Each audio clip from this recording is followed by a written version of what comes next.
Movie की शुरुआत में सभी देशों को आपस में लड़ते हुए दिखाया जाता है, क्योंकि अब दुनिया पूरी तरह से बर्बाद हो चुकी है और जीने के जो भी साधन थे वो धीरे धीरे करके खत्म हो रहे हैं और जो बचे हुए साधन हैं उनको पाने के लिए ये सभी देश आपस में लड़ रहे होते हैं। ऐसे में दुनिया में कुछ ही बस इंसान बचे होते हैं। इनमें से एक परिवार भी होता है जिसमें पति रिक, पत्नी रेबिगेल और उनका एक बेटा होता है। यहाँ उन्हें एक आलीशान घर में लाया जाता है और यहाँ आकर उन्हें बहुत सुकून मिलता है और ये चैन की सांस लेते हैं और बहुत ज़्यादा खुश होते हैं।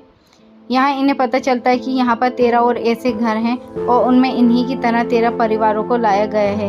यहाँ एक मार्टिन नाम का आदमी से वो मिलते हैं। उससे इन्हें पता चलता है कि इन सभी लोगों के ऊपर कुछ साइंटिफिक एक्सपेरिमेंट होने वाले हैं और इस काम के लिए यहाँ पर बहुत से वैज्ञानिक भी मौजूद हैं। फिर मार्टिन बताता है कि आप सभी को 5000 लोगों में से चुना गया है। मार्टिन बताता है कि पृथ्वी बस 10 साल ही इंसानों के जीने लायक रह पाएगी। 10 साल के बाद पृथ्वी पूरी तरह से बर्बाद हो जाएगी और 10 साल बाद पृथ्वी पर इंसानों के जीने के सभी साधन समाप्त हो जाएंगे। इसलिए हमें इंसानों को किसी दूसरे ग्रह पर बसाना होगा ताकि इंसानों का वजूद बचाया जा सके और इंसानों के लिए सबसे सही ग्रह सैटर्न ग्रह का चांद। लेकिन यहाँ पर इंसानों का रहना पूरी तरह से मुमकिन नहीं है, क्योंकि टाइटन पर मीथेन गैस की बारिश होती है और वहाँ की हवा में नाइट्रोजन भी बहुत ज़्यादा है और वहाँ का वातावरण बहुत ज़्यादा ठंडा है। इसलिए इंसानों को वहाँ पर रहने के लिए पहले उनकी बॉडी में बहुत से चेंजेस करने होंगे। इसलिए आप पर वो हम एक्सपेरिमेंट करेंगे। रिक को और सभी परिवार को एक डॉक्टर के पास लाया जाता है और रिक को एक इंजेक्शन लगाया जाता है और साथ ही ये भी बताया जाता है कि हफ्ते में बहुत सारे इंजेक्शन तुम्हें लगेंगे और तुम्हारी बॉडी में बहुत से चेंजेस होने लगेंगे और तुम्हारी बॉडी धीरे धीरे ऑक्सीजन के बदले नाइट्रोजन को कंज्यूम करना शुरू कर देगी। रिक की पत्नी भी डॉक्टर होती है और वो भी एक्सपेरिमेंट के दौरान रिक का बहुत ख्याल रखती है और रिक बाकी परिवारों को भी समझाता है कि हम सब अपनी मर्जी से यहाँ पर आए हैं और हमें मार्टिन का साथ देना होगा ताकि हमारे इंसानों का वजूद बरकरार रहे। एक्सपेरिमेंट के लिए इन सभी को एक पूल में बिठाया जाता है ताकि देखा जा सके कौन पानी में कितनी देर तक रह सकता है। एक्सपेरिमेंट के दौरान रिक को बहुत ज़्यादा बुखार आ रहा होता है, लेकिन फिर भी वो भाग लेने के लिए तैयार होता है और बढ़ चढ़ कर हिस्सा लेता है। तभी रिक और सभी परिवार के लोग उस स्विमिंग पूल में बैठते हैं और काफ़ी देर तक पानी के अंदर रहते हैं। फिर एक एक करके वो सभी बाहर आ जाते हैं और एक लड़की और रिक ही पानी के अंदर बचते हैं। 39 मिनट के बाद उस लड़की का भी दम घुटने लगता है और वो पानी से बाहर आ जाती है। अब सिर्फ रिक ही पानी के अंदर मौजूद था और सभी रिक का इंतजार कर रहे होते हैं और उसकी हार्ट बीट चेक कर रहे होते हैं। अब पूरे 41 मिनट के बाद रिक पानी से बाहर आता है। ये देखकर वैज्ञानिक बहुत ज्यादा खुश होते हैं और उसके लिए ताली बजाते हैं, क्योंकि रिक ही सबसे ज्यादा देर तक पानी में रुका था। दरअसल टाइटन ग्रह पर बहुत ठंड होती है। आगे मार्टिन उन्हें बताता है कि टाइटन पर सबसे बड़ा चैलेंज नाइट्रोजन और मीथेन है, इसलिए मीथेन के साथ उन्हें पानी में रखा जाता है। नाइट्रोजन का मास्क पहनाकर रनिंग भी कराई जाती है, जिससे रनिंग करते समय ये सिर्फ ऑक्सीजन की जगह नाइट्रोजन को कंज्यूम कर पा रहे होते हैं। ऐसे ही एक हफ्ता गुजर जाता है। एक रात रिक और उसकी पत्नी सो रहे होते हैं। तभी रिक की पत्नी की आँख खुलती है तो वो देखती है कि रिक अपने बिस्तर में नहीं है।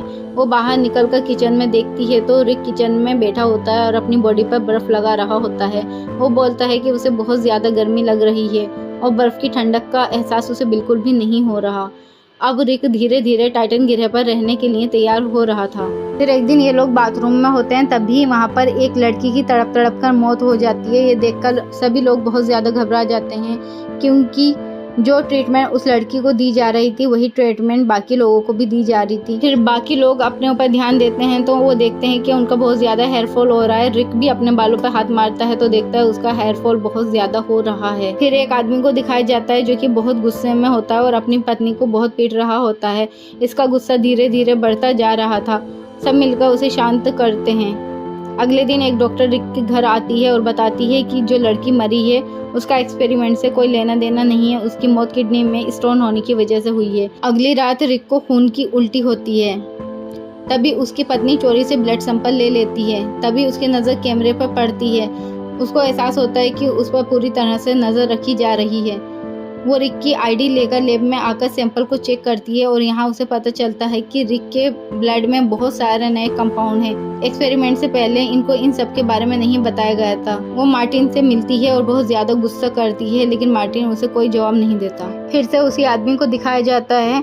इसका गुस्सा धीरे धीरे बहुत ज़्यादा बढ़ रहा होता है और उसने गुस्से में आकर अब अपनी पत्नी को जान से मार दिया था और अब ये बहुत ही खतरनाक हो चुका था। मिलिट्री आकर उसे पकड़ लेती है आगे रिक को दिखाया जाता है उसकी बॉडी की स्किन धीरे धीरे उतर रही होती है। अब रिक को ऑपरेशन के लिए लेके जाया जाता है। आगे रिक की आंखों का ऑपरेशन होता है जिससे वो अंधेरे में भी देख सके, लेकिन ऑपरेशन के बाद उसकी आंखों से खून निकलना शुरू हो जाता है, जिसकी वजह से रिक को हॉस्पिटल में फिर से लाया जाता है।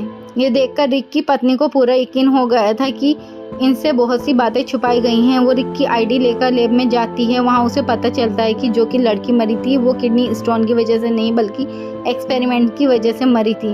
अब रिक और उसकी पत्नी को नहीं पता था कि आगे क्या होने वाला है।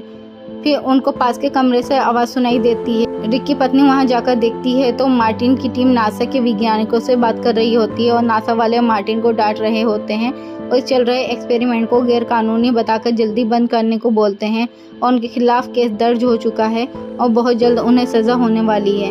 आगे मार्टिन रिक और उसकी पत्नी से मिलता है और बताता है कि उसने ये सब इंसानों का वजूद बचाने के लिए किया है ताकि इंसान टाइटन पर रहकर अपना जीवन बचा सकें, लेकिन उन्हें खुद नहीं पता था कि इसका अंजाम क्या होगा और हर इंसान का क्योंकि डीएनए अलग होता है और रिक वो इंसान है जिसकी बॉडी सबसे अच्छा रिस्पॉन्स कर रही है।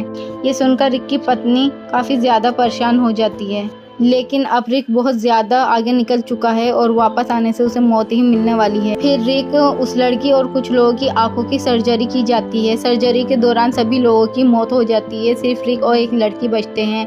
अब रिक और वो लड़की अंधेरे में भी देख पा रहे होते हैं और पानी के अंदर भी बाहर की आवाज़ सुन पा रहे होते हैं। एक दिन रिक अपनी पत्नी और बेटे से मिलता है। उसे देखकर परिवार उसको पहचान नहीं पाता, लेकिन रिक उन्हें अब भी पहचान रहा था। लेकिन रिक इतने हल्के बोलता है कि उसकी आवाज़ उसका परिवार सुन नहीं पा रहा था, क्योंकि रिक अब पूरी तरह से बदल चुका था। उसमें बहुत सारे चेंज हो चुके थे।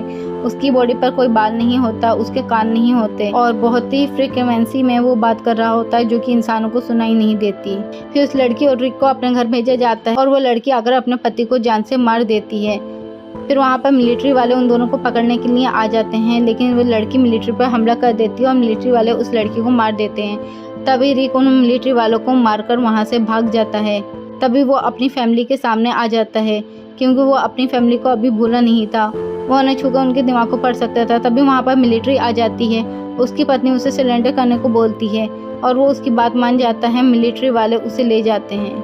आगे मार्टिन को दिखाया जाता है, वो रिक की पत्नी के पास आता है और बोलता है कि तुम्हें रिक को एक इंजेक्शन लगाना होगा जिससे वो पूरी तरह से अपनी फैमिली को भूल सके, क्योंकि हम रिक को टाइटन पर भेज रहे हैं और वो वहाँ पर तुम्हारी यादों के साथ जाएगा तो ज़िंदा नहीं रह पाएगा, इसलिए उसके दिमाग से इन यादों को मिटाना बहुत ज़रूरी है। वो रिक के पास जाती है। रिक ऐसा नहीं चाहता था कि वो उसे इंजेक्शन लगाए, क्योंकि रिक ने बाहर से सारी बातें सुन ली थी, लेकिन वो फिर भी रिक को इंजेक्शन लगा देती है और अपने घर वापस आ जाती है। रिक भी मिलिट्री वालों को मारकर वापस अपने घर आ जाता है और अपने बच्चे और पत्नी से मिलकर बहुत ज़्यादा खुश होता है, क्योंकि उसकी यादें अभी मिटी नहीं थी, क्योंकि उसकी पत्नी ने जानबूझकर दूसरा इंजेक्शन दिया था रिक को। तभी घर पर मिलिट्री आ जाती है और उन्हें घेर लेती है। वहाँ मार्टिन भी आ जाता है। मार्टिन वहाँ आकर रिक की पत्नी को डांटता है और गुस्सा करता है और कहता है कि रिक अब पृथ्वी पर नहीं रह सकता, इसे टाइटन पे जाना होगा। और ये बात रिक की पत्नी को भी समझ में आ जाती है और वो रिक को टाइटन पे भेज देती है। आगे फिर उस लैब को दिखाया जाता है जहाँ पर अब डॉक्टर के साथ रिक की पत्नी भी काम कर रही होती है और मार्टिन को जेल हो चुकी होती है। रिक की पत्नी आसमान में देखकर रिक की यादों में खोई हुई होती है। तब हमें टाइटन पर रिक को दिखाया जाता है जो कि वहाँ पर सही से रह रहा होता है और उसे उड़ना भी आ जाता है और यहीं पर मूवी की एंड हो जाती है। दोस्तों, आपको ये मूवी कैसी लगी कमेंट करके ज़रूर बताएं।